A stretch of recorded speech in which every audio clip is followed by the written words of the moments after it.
प्रतिनिधि के रूप में यहाँ गोपाल जी ठाकुर जी उपस्थित है।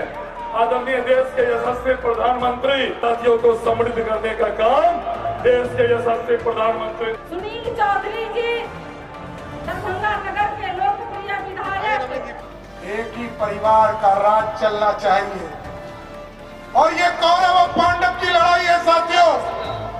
आज नरेंद्र मोदी जी के नेतृत्व में भारत श्रेष्ठ हो रहा और जो कौरव की सेना है वो कहती है कि हम तो अपने पूरे परिवार को चुनाव लड़ाएंगे और आरक्षण का मुद्दा भी उठाते हैं। कहते हैं कि जातीय सर्वे हमने कराया, लेकिन प्यारे बच्चे को ये पता नहीं है कि 20 जून 2022 को ही एनडीए सरकार ने बिहार में जातीय सर्वेक्षण का काम शुरू करवाया और जो 10 लाख नौकरी का घोषणा है ये राष्ट्रीय जनता दल का नहीं है सर। 1990 से लेकर 2005 तक बिहार में लालू प्रसाद जी और श्रीमती राबड़ी देवी मुख्यमंत्री रही, लेकिन किसी को आरक्षण नहीं मिला। वो एक वर्ग बता दे जिसको आरक्षण मिला हो, ना पिछड़ा हो, अति पिछड़ा हो, दलित हो, ना अल्पसंख्यक हो, कोई समाज बता दे। 2001 का चुनाव याद कीजिए, मुखिया का चुनाव हुआ था, ना पिछड़े को, ना दलित को, किसी वर्ग को, किसी को आरक्षण नहीं मिला। लेकिन जब एनडीए की सरकार बनी बिहार में 2005 में, तो पहली बार अति पिछड़ा समाज को और महिलाओं को, दलितों को आरक्षण किसने दिया? एनडीए की सरकार ने, नीतीश कुमार और सुशील मोदी की सरकार ने। साथियों, तो आप समझ लीजिए कि बिहार के विकास के लिए, देश के विकास के लिए यदि आप चाहते हो तो एक परिवार की गुलामी से बाहर लाना है। और एक तरफ कौन है? वो कहते हैं कि पहले लालू प्रसाद जी को आरक्षण दो, फिर कहा मेरी पत्नी राबड़ी देवी है, इनको आरक्षण दो, फिर कहा मेरा बेटा क्रिकेट में पानी ढोता है, इसको आरक्षण देके उप मुख्यमंत्री बनाओ।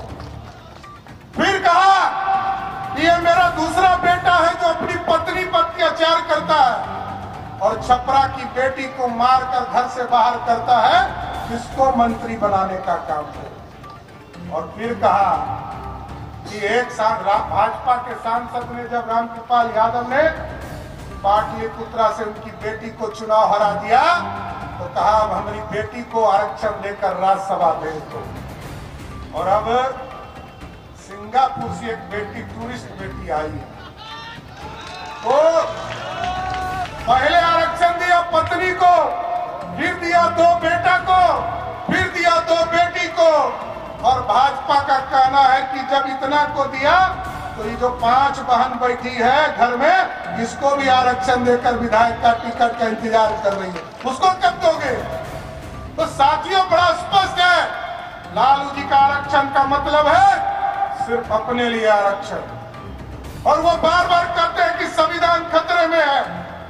संविधान इसलिए खतरे में है कि उनको जेल में डालने वाले के गोद में वो खेल। कांग्रेस पार्टी के युवराज यदि राहुल गांधी जी इस देश की राजनीति में ना होते तो लालू प्रसाद जी आज चुनाव लड़ते होते। लालू प्रसाद जी को जेल में बंद करवाया, लालू जी को ऑर्डिनेंस फाड़ कर किसी लायक नहीं छोड़ा, तो उसका दोषी कोई एक व्यक्ति है, उसका नाम है राहुल गांधी। क्या बात सही है कि नहीं है साथियों?